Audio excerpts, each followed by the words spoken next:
The Galactic Diplomatic CPS headquarters towered over the sprawling skyline of New Geneva like an architectural afterthought, which, to be fair, it absolutely was. Originally a modest human embassy built when Earth first joined the Galactic Confederation, the building had grown in awkward stages as humanity proved surprisingly adept at navigating the interstellar labyrinth of alien diplomacy. As a result, additions were slapped on like patches in a game of cosmic Jenga, often with the same structural elegance as a tipsy engineering student's final project. Inside this monument to bureaucratic improvisation sat Aaron Miller, official title, Translator, Grade 3. Unofficial title, that human who somehow understands Vraxian click speech. He slouched at his desk, nursing a cup of synthetic coffee that tasted like it had been filtered through the digestive tract of a Centauran swamp beast. Another day, another misinterpreted pronoun averting interstellar war. He muttered to his office plant, the only life form in the building that reliably appreciated his commentary.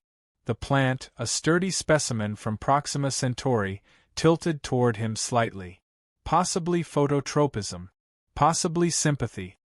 His communicator buzzed, emitting the special tone reserved for high-priority alerts, the one that usually meant ruined weekends, emergency shuttles, and diplomatic incidents that inexplicably became his responsibility.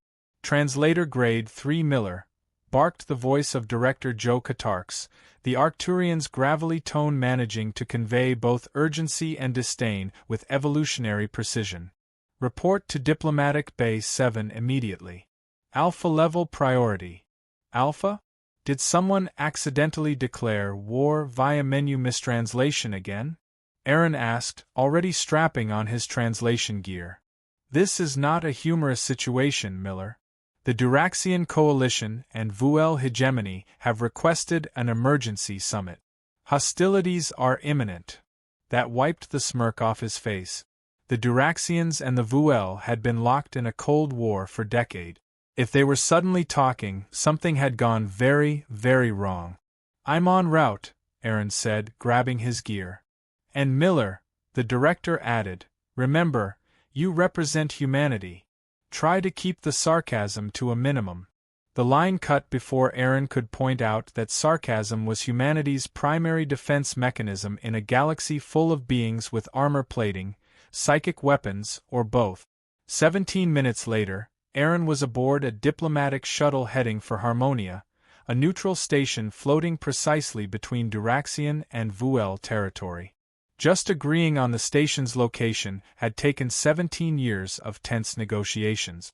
Harmonia was a shining monument to the galaxy's eternal optimism that enough conference rooms could solve any problem. Diplomatic shuttle requesting clearance, the pilot announced, a four-armed Procyon who handled the controls like they were playing a casual game of zero-G chess. Clearance granted, came the reply. Proceed to Dock 3. The summit parties are awaiting the translator. They're waiting for me? Aaron blinked. That was new. Usually humans were tolerated in diplomacy because their weird brains could decode patterns AI still couldn't handle.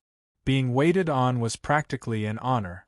The situation is delicate, the pilot said, making subtle course adjustments. There's talk of weapons being mentioned. That explained it. Nothing made the galaxy value human translators quite like the looming possibility of mutually assured annihilation. The shuttle docked with a gentle hiss. Aaron gathered his standard-issue translator kit. A neural interface, a holodisplay, and a suite of custom microphones capable of picking up everything from subsonic Turan growls to the ultrasonic whistle chatter of Centaurans. A jittery station official, a Meribian with anxiety-patterned skin pulsing orange and yellow, met him at the airlock. Translator Miller. Thank the harmony you're here. The delegations are minutes from walking out or shooting each other. It's unclear. Lead the way, Aaron said, adjusting his headset. And maybe brief me on what nightmare I'm walking into? The Meribian led him down the station's gleaming corridors, speaking at warp speed. Well, the Duraxian ambassador implied the Vu matriarch's egg sacs were malformed. That might have been a translation error, But it might not have been, considering recent Duraxian aggression in Zeta Reticuli, which the Vuel claim as ancestral spawning grounds, despite. Hold on, Aaron interrupted.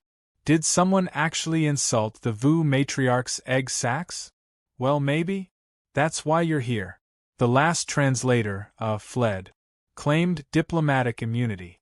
After the Vu threatened to dissolve him in digestive enzymes. Fantastic, Aaron muttered. And I'm the lucky replacement? You're the only grade 3 within 16 light-years certified in both Duraxian high speech and Vuel communal think. They arrived at a set of massive doors marked with universal diplomatic symbols. Peace, neutrality, and all weapons will be confiscated with extreme prejudice.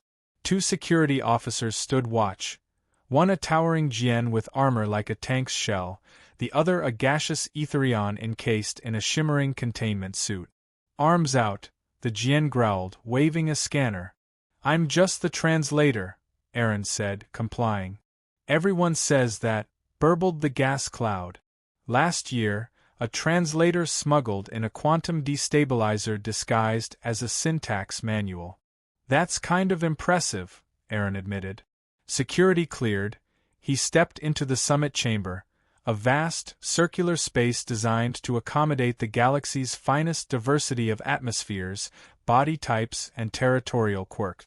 The central table was surrounded by specialized seating. Around the perimeter, sealed environmental pods held methane breathers, chlorine inhalers, and other biologically inconvenient delegates. The air practically buzzed with tension. On one side, the Duraxians, tall, iridescent insectoids with mandibles clacking like typewriters and antennae twitching with fury. On the other, the Vuel, semi-aquatic beings in ornate fluid-filled suits, their pulsing organs and shimmering chromatophores betraying subtle signals of anger, grief, or possibly indigestion. In the middle, one exhausted human with a universal translator kit and an emergency supply of sarcasm. And the galaxy, once again, held its breath. Certainly. Here's a rephrased version of that passage, preserving its meaning, tone, and narrative flow while improving clarity and structure. Looking increasingly strained, the Galactic Confederation moderator, a Turan known for their stony patience, was clearly reaching the limits of their endurance. The translator has arrived, they announced, relief unmistakable even through the universal translator. We may now begin productive dialogue. Aaron stepped up to his designated station, a compact console situated between the rival delegations. As he calibrated his equipment, he could feel dozens of alien eyes fixated on him, analyzing his every move. You are the replacement? The Duraxian ambassador asked, mandibles clacking in a rhythm that conveyed both doubt and irritation, emotions subtle enough to slip past standard translation protocols, but not Aaron's trained ear. I am translator grade 3 Miller, Aaron responded smoothly, switching effortlessly into formal Duraxian high speech. I am fully certified for diplomatic communication facilitation. The Duraxian's compound eyes glinted. Either with approval or just catching the overhead lighting, it was hard to tell with arthropods. This one questions whether soft flesh can truly represent the ancestral honor claims of the Duraxian coalition, another delegate chittered, deliberately using an obscure dialect that would trip up most translators. Aaron matched it without hesitation. This soft flesh has studied the hive chronicles of the Third Brood Queen and can recite all 18 victory clicks of Admiral Kushchuk, should verification be required. A wave of surprised mandible clicking swept through the Duraxians. Aaron allowed himself a small, internal smirk. Nothing like a bit of scholarly posturing to earn credibility. He turned to the Vuel delegation, mentally shifting gears. Unlike the Duraxians' sharply structured language, the Vuel communicated through a layered symphony of sound, color, and pheromones that had to be seen, heard, and smelled to be understood. This unit offers linguistic service to the honored spawn of the deep current, he said in their native mode, accompanied by the correct hand gesture honoring their evolutionary heritage. The matriarch of the Vuel, seated in her fluid-filled containment suit, responded with chromatophores that shimmered in cautious surprise. "The human demonstrates adequate comprehension," she said, releasing subtle pheromones Aaron's sensors caught and translated. "I had the privilege of studying under Elder Scholar Blue Shimmer of the Third Depth," Aaron replied, naming a respected Vuel linguist. The matriarch's colors shifted again, this time indicating guarded respect. "Perhaps these talks may be worthwhile after all." The moderator, visibly relieved that the introductions hadn't devolved into open hostility, cleared their throat, a sound like grinding pebbles. "If all parties are satisfied with translation arrangements, we shall proceed with the emergency summit." The Duraxian coalition had brought accusations against the Vuel regarding fleet activity near the Zeta Reticuli demilitarized zone. As formal proceedings commenced, Aaron settled into his usual rhythm, his brain constantly pivoting between two vastly different modes of communication.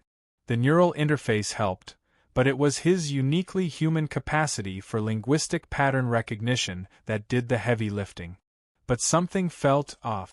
The grievances from both sides were cloaked in formal language, yet Aaron detected an undercurrent of something more dangerous, an eagerness not for peace but for war. This wasn't negotiation. It was preparation.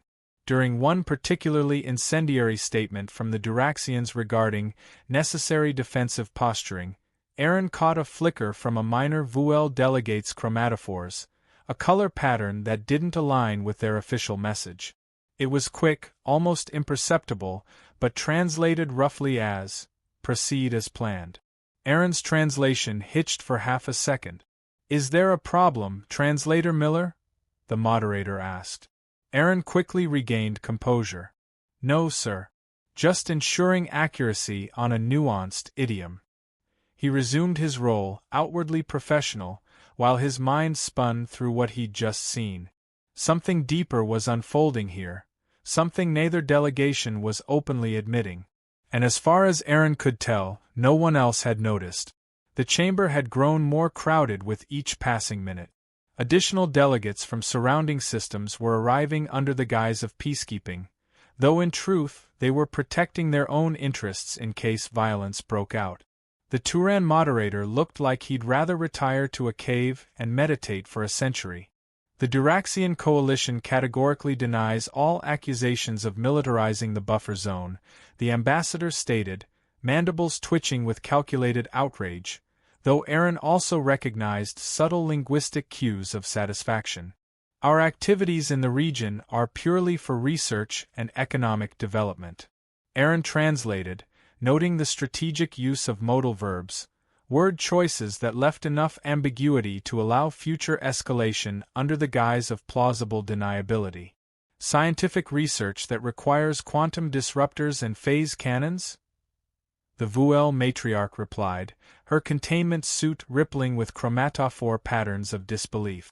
"The hegemony will not tolerate such obvious deceit."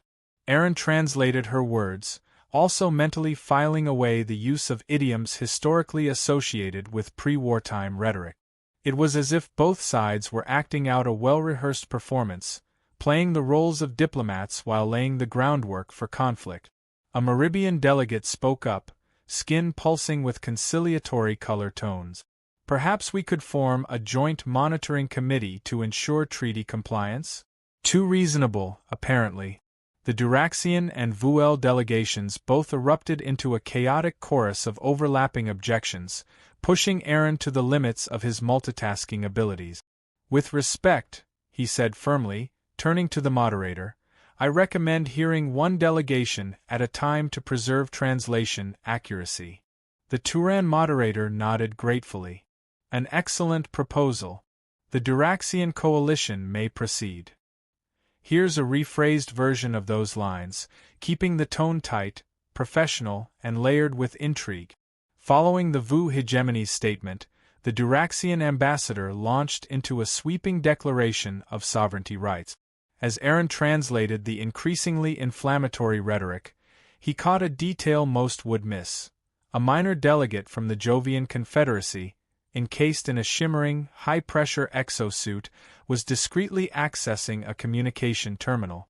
That alone wasn't suspicious. But the channel they were using was an obsolete diplomatic frequency, one most modern security protocols ignored. Aaron subtly adjusted his neural interface, splitting his attention between the ambassador's speech and the Jovian's unusual activity. Years of parsing the subtext of alien languages had sharpened his multitasking, an uncommon trait among humans, but one that had earned him his Grade 3 status. If the Vu hegemony continues its provocations, the Duraxian ambassador declared, we cannot ensure restraint from our defense forces. Aaron froze for a fraction of a second. The Duraxian term for restraint carried a tonal variation. That shifted the meaning, less restraint, more preemptive response.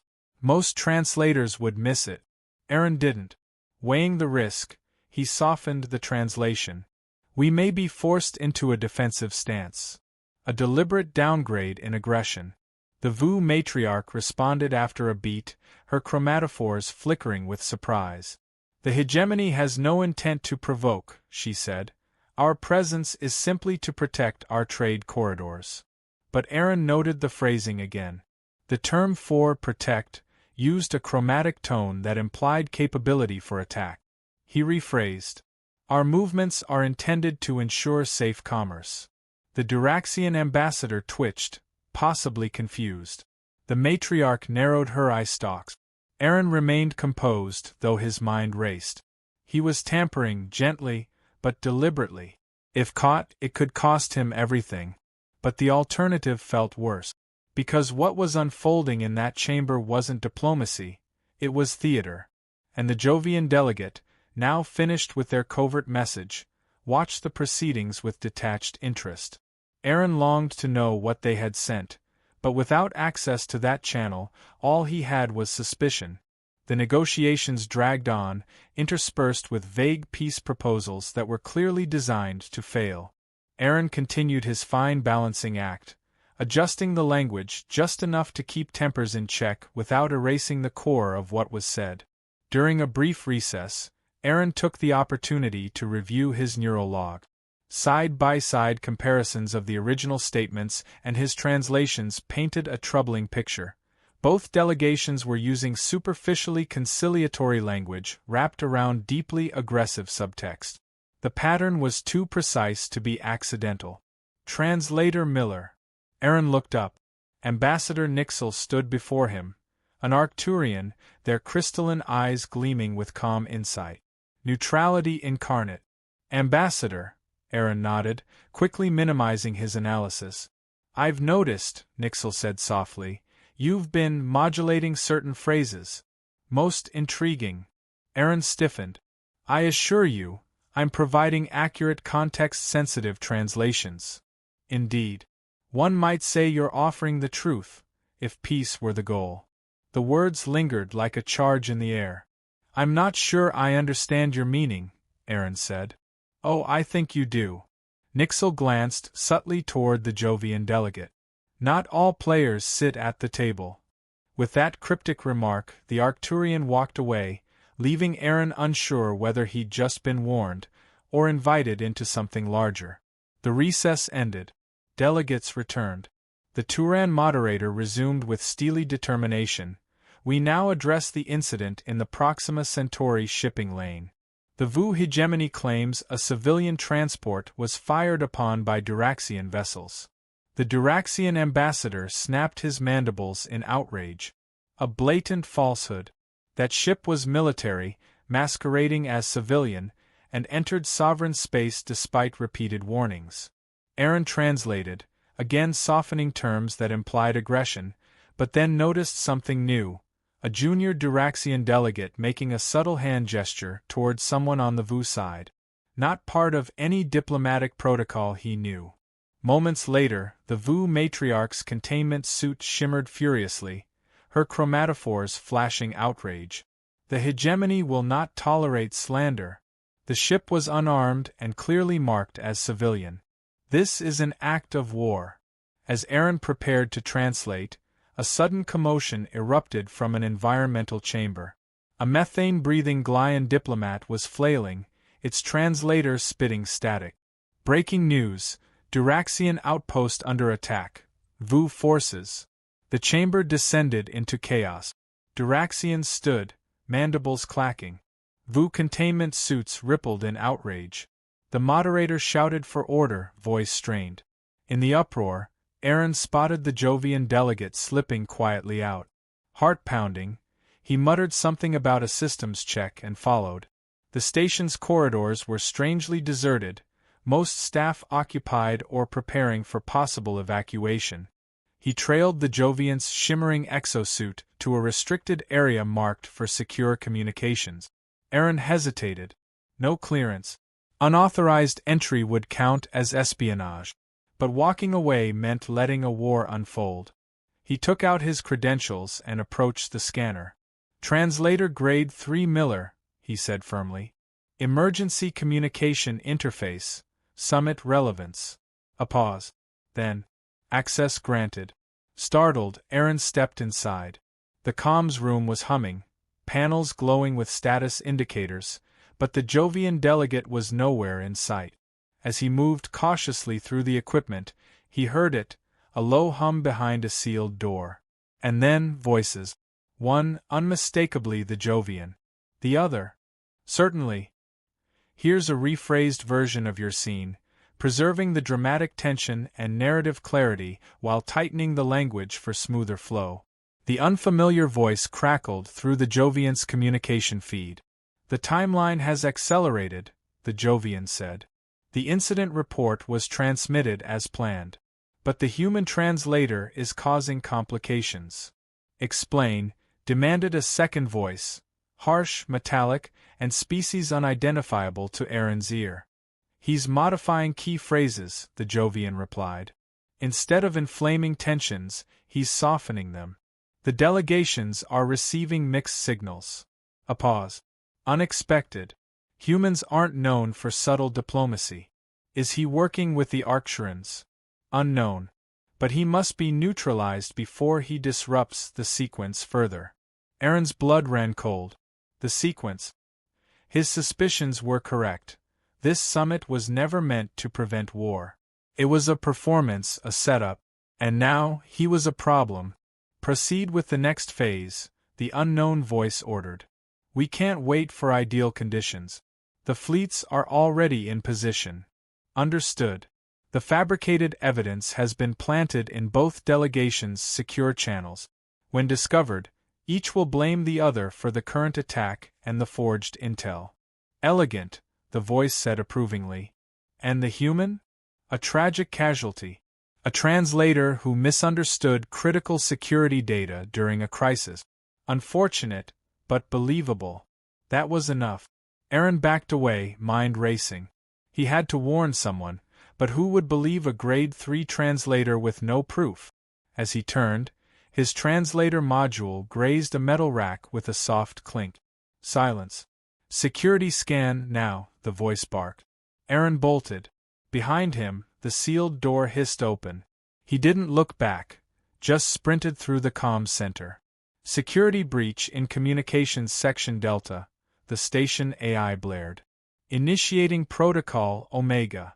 He dove through the closing barrier just in time, landing hard in the corridor. His credentials were now revoked, no way back in. He pushed to his feet and ran toward the summit chamber. Whatever Phase 2 was, it had already begun. His translator module buzzed urgently. The summit was calling him back. He saw armed security approaching from all sides. Panic spread like wildfire. As he neared the chamber, Aaron's eyes landed on an access panel. Every translator had basic system clearance, perhaps enough to dig. He connected his neural interface and navigated through the info architecture. His Grade 3 cert gave him just enough leeway. There, communication logs from the restricted room. He couldn't see the message contents, but the metadata was clear. High-bandwidth transmissions from the Jovian delegate to deep space, to neither Duraxian nor VU territory. He downloaded the data just as the chamber doors burst open. Diplomats spilled out, panic etched on every face. The Turan moderator spotted him. Translator Miller, where have you been? The situation has spiraled. Both sides are reporting attacks on their homeworlds. Aaron opened his mouth to speak, but froze. He saw the Jovian delegate emerge, eyes locked on him. In that moment, Aaron knew he was no longer just a translator. He was the only person who could interpret the truth, and time was running out. He ducked into a maintenance corridor, evading the Jovians' approaching security detail. His translator module wasn't built for espionage, but Aaron had repurposed its linguistic subroutines to hack into the station's auxiliary systems. Sometimes understanding syntax isn't just about diplomacy, he muttered. Bypassing security through obscure linguistic commands, he uncovered damning data, coordinated fleet movements too exact to be chance, faked attack records bearing identical digital signatures from supposedly opposing factions. Both had unknowingly transmitted to the same deep space coordinates, home of the Proxian Dominion. They weren't neutral. They were puppeteering both sides, waiting to peacekeep once the others destroyed each other. But before he could act, 3 Proxian operatives cornered him. Impressive work, their leader said, drawing a molecular disruptor. For a mere translator. Aaron smiled grimly. Funny thing about translators. We don't just understand language. He activated a failsafe, emergency gravity reversal precisely at their coordinate. The operatives slammed against the ceiling as alarms shrieked. Grabbing the evidence, Aaron raced toward the chamber. Bleeding, breath ragged, he burst into the summit hall. You're both being played, he shouted, overriding his translator to broadcast in every known language. The Proxian ambassador lunged, weapon drawn. Aaron dodged and projected the data across every display in the chamber. Your true enemy is the one who wants you to annihilate each other, he cried, triggering a command that disabled the Proxian's weapon mid-attack. Silence fell, then chaos. But this time it was the right kind. Hours later, peace treaties were signed. The Proxian plot exposed. Aaron limped from the chamber to thunderous, multilingual applause, translator module still clutched in his hand. Just doing my job, he muttered. Lost in translation, until it wasn't.